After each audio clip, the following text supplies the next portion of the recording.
of course, with Black Clover, this is something which I enjoy doing, and that's kind of going over, looking at all the characters that we've got, especially with the typing that they're in, what role they're playing, and kind of looking into them in a tier list perspective, of course.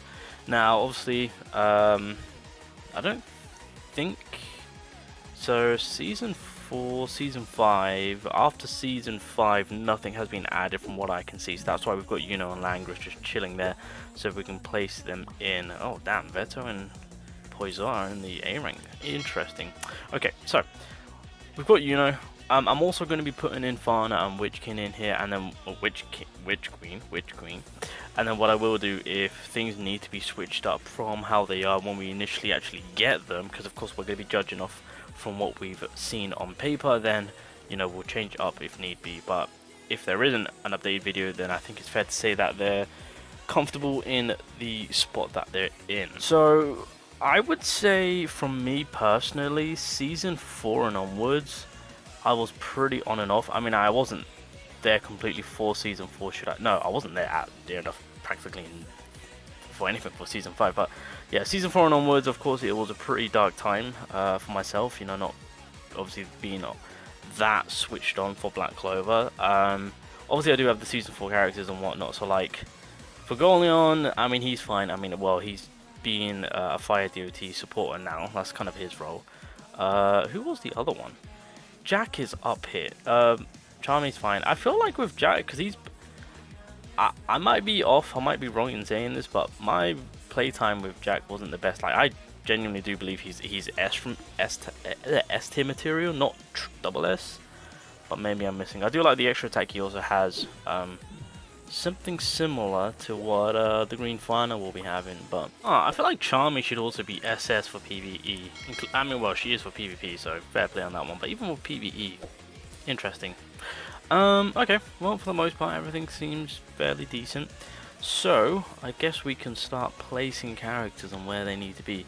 So yeah, when it comes to Fana and Witch Queen, we're gonna go off from what we're reading on paper, and then if from the experience of playing the characters, I mean, more than likely Fana, which I mean, if I get lucky pulling Witch Queen, that's fair, unless I'll have to watch JP play for the Witch Queen stuff. But for the most part, if things need to be switched up on the characters themselves, because they do play out a little bit more better, then we'll come back and we'll check things out. Hopefully by then this does get updated and we can see an overall look and where this is being placed. But the 4 characters that are in question that have yet to be placed, well, 2 of them, the other 2 have still yet to be released, so there's that. So we'll start things off with Yuno. So of course, Yuno being the red supporter, of course, if the enemy is silenced or absolute silence, if I can remember, on his first skill, then he's got a 50% chance to obviously gain some stamina from that part. Obviously, his second skill can also make it so that the enemy can't use their skill 2. If you do have his Greymoor, which is very handy, he'll reduce the enemy's SP by 1. I feel like if I had his Greymoor with this Noelle, I would have loved to do a bit of a troll team, because of course at that point it's going to be an absolute struggle for the enemy to get their SP back. Although with the Charlotte it does kind of counteract it, but obviously Yuno's going to be on an AoE basis, and then Noelle can work. Well, Noelle technically can work also in an AoE basis, so I feel like these two together would have been a nice little troll team. But like I said, Yuno's SP is from his Greymoor, and then of course his ultimate does apply the whole shebang in obviously reducing stamina. What else does he do? Think absolute silent, and of course I completely forgot he also taunts, so yeah, that would be pretty handy. I believe that's on a single attacking position, of course. But in a PvE perspective, I do believe that I guess with the Greymoor, I would want to stick him in S. Oh, I was wondering where he was. So he's a red typing, so I think S would be most suitable for him. Just the fact that, of course, how easily he can slow down the enemies, quicken himself up, but more importantly, stop them from using their skills and whatnot. But again, with the Greymoor, I will say, because of course it does minus their SP. So yeah, I just double checked Yuno just to make sure that everything was correct, and yeah, everything seems completely fine. I feel comfortable putting him in S rank. He's a decent debuffer, I'll give him that. He's not too terrible. And then of course we've got Langris, which is a character that is reaping all of the SP. Obviously gives himself SP, well, 50% chance. The speed buff, I really thought that was from his Greymore, so to see him activate, or to see him have that, I'm just like, okay, fair enough. That was a bit of a surprise to me.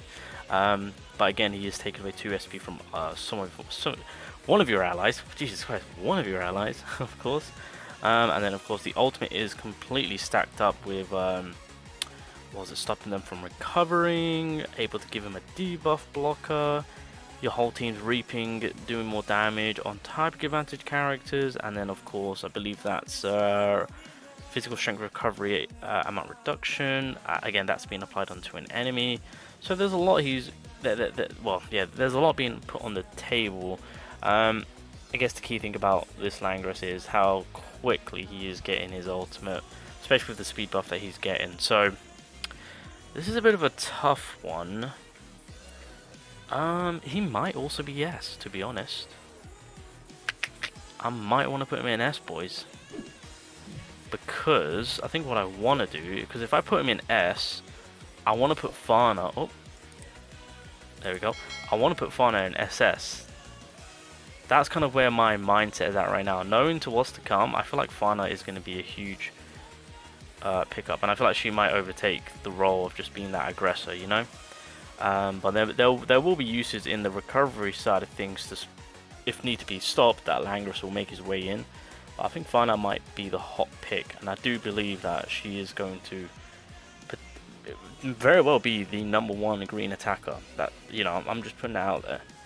And then, oh, the Witch Queen. Oh god, how do I want to look at the Witch Queen? You know what? We'll involve, I guess, the Greymore and like the Awakening passive, the full shebang. So this is a tough call. How do I want to put this? Because all of that DOT will help out tremendously. I mean, in that case, Magna will. Wait, Magna's not here, nor is Charlotte. I completely forgot about those characters. Oh no, I need to get there. Okay, we'll do that in a second. I might put her beside Yuno and put her in her S. Right. I think that's going to be the call that I'm going to make here with where she goes as being a red healer. Because I've also got to take into consideration that she's also solely focusing on defensive characters too. But she's still damn good. And then I think, oh wait, we need to get Magna and Charlotte. Okay, alright, finally we got them. So I think I mean, this is pretty easy for me because I'm going to put Charlotte in SS. Honestly, with the introduction of Charlotte, she really has, as I've mentioned before, elevated the green mono team, and just in general is an absolute insane of a green supporter, not only from the passive, with obviously the barrier play that she can play by giving it to the highest attacking character on your team, to then extending it, and then of course the consistency of the SP that she can provide, to then the cooldown on the skill too. Just an all around an insane type of a supporting character. Charlotte support characters in Black Clover Mobile need to be studied because every single one of them, oh my god, I just realized that every single Charlotte in this game is cracked to the absolute brim. The red Charlotte is SS, the blue Charlotte is SS, and you're damn right the green Charlotte is SS. Are you kidding me? And now we got my boy Magna. So the good thing about Magna is he's taken a trait from Julius where if he defeats the enemy, then of course he gets an extra turn. Burns being applied all around the board within his first skill, second skill, including his passives, of course. If you do have the Awakening passive, then of course you can potentially stun if the enemy is burnt, of course, so that's a bit of a bonus. He's also able to stop the enemy from healing. Keep in mind, it is, I believe all of his attacks is from a single target perspective. If it was an AoE, if his second skill was AoE, then things would be cooking tremendously for the boy Magna. But overall, he's a solid red attacker. He might be, because of course I've recently just gotten the Magna. I'm not gonna lie, I'm actually really loving this character. He does pretty much put the burn DOT meta on the map because of this Magna, so I'm loving that. Putting the work and actually elevating characters that actually do burn higher now and actually a more viable AK. I'm talking about Charmy and Fugolion. More importantly Charmy, because there is a bit of a meta going on between the two. PvE perspective, I think S will be more suitable for him. It's debatable if you want to put him to SS. I mean, that's feasible. You know, I'm not going to deny that. But I think PvE perspective, S is okay. But I'll stick him in between. I'll stick Magna in between. I mean, you can fight your case. So by heading over to PvP, I would actually put Magna in SS. Because again, keep in mind, he can also bypass barrier. There's a strat where you can put Charlotte and Magna together. That is pretty disgusting. I'm just going to put that out there. Especially if you reach the barrier reward. At that point, Magna's going to put all the burn on pretty much on the whole enemy. And at that point, his damage output will get higher and higher. Because of course, with each burn, he does that more damage. And as I said, if you do build up Magna in that right way, he is a serious threat of an attacker. Keep in mind also, if you do knock out an enemy, he can come back in swinging for another shot.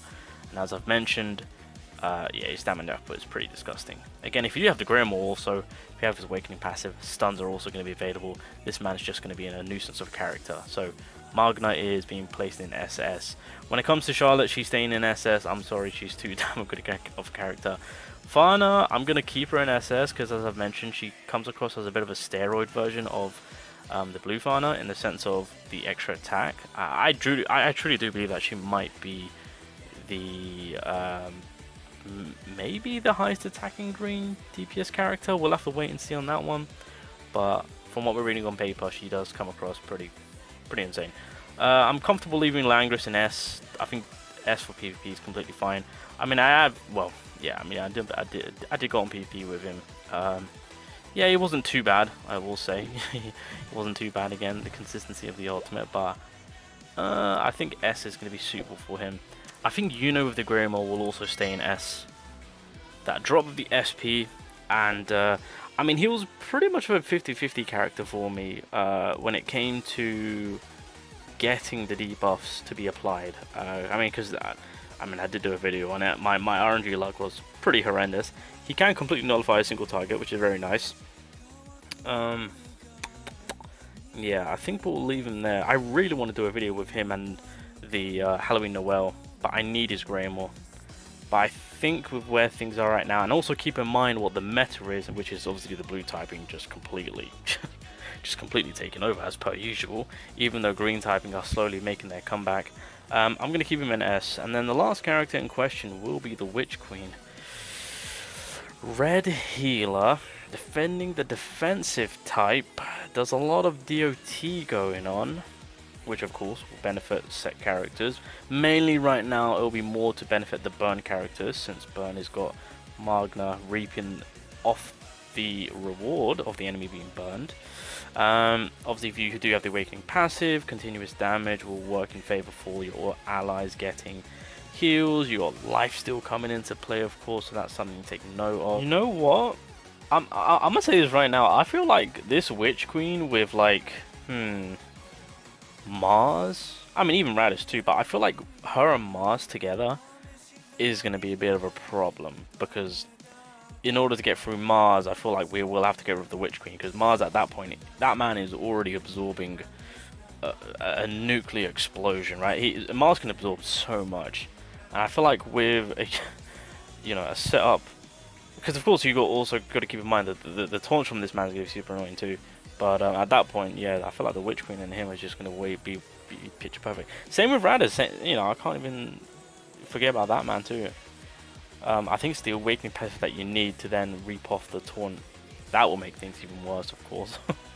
So, yeah, I think S for her is also pretty suitable. Yeah. So, pretty much, yeah, so it'll be SS, SS. I mean, some people might fight their case.